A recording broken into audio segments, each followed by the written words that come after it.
Hey guys, നമുക്ക് കോട്ടക്കലിന്റെ വിഭ ക്രീമിന്റെ review നോക്കാം. ഞാനിതൊരു 4 weeks ആയിട്ട് യൂസ് ചെയ്യുന്നുണ്ട്.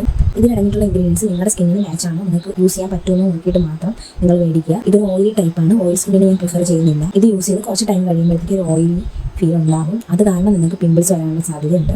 കൂടുതലായിട്ട് ആക്നെ വരുന്ന സ്കിന്നുകാർക്ക് ഞാൻ ഒട്ടും പ്രിഫർ ചെയ്യുന്നില്ല. കാരണം ഇതിൻ്റെ ഓയിൽനെസ് കൊണ്ട് ഇത് ഡെയിലി 2 times ആണ് യൂസ് ചെയ്യേണ്ടത്. ആ ഒരു ഓയിൽ കൊണ്ട് നിങ്ങൾക്ക് പിമ്പിൾസ് വരാനുള്ള സാധ്യത കൂടുതലുള്ളൂ.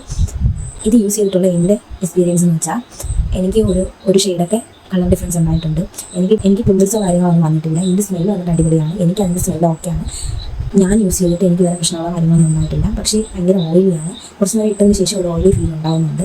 ഞാൻ ഡെയിലി 2 times ആണ് യൂസ് ചെയ്തിട്ടുണ്ടായിരുന്നത്. ഇത് യൂസ് ചെയ്തിട്ട് നമുക്ക് ആദ്യം ഒരു 3 days വന്നിട്ട് ഞാൻ പകൽ യൂസ് ചെയ്യുമായിരുന്നു. പിന്നെ ഒട്ടും പറ്റാണ്ടായി. പിന്നെ അത് നൈറ്റ് ആയി തുടങ്ങി. നൈറ്റ് ആക്കിയപ്പോഴത്തേക്കാണ് കുറച്ചുകൂടി ഡിഫറൻസ് ഉണ്ടായത്. പകലൊട്ടും യൂസ് ചെയ്യാൻ പറ്റുന്നുണ്ടായിരുന്നില്ല. അത് യൂസ് ചെയ്തതിന് ശേഷം നമുക്ക് സൺസ്ക്രീൻ മറ്റൊന്നും ഇടാൻ പറ്റുന്ന ഒരു സിറ്റുവേഷൻ അല്ല. അതുകൊണ്ട് ഞാൻ നൈറ്റ് യൂസ് ചെയ്യാൻ തുടങ്ങി.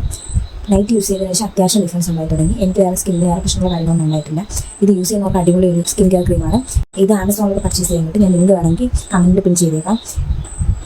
ഇതുപോലുള്ള യൂസ് വീഡിയോസിന് മറക്കാതെ ചാനൽ സബ്സ്ക്രൈബ് ചെയ്യാം.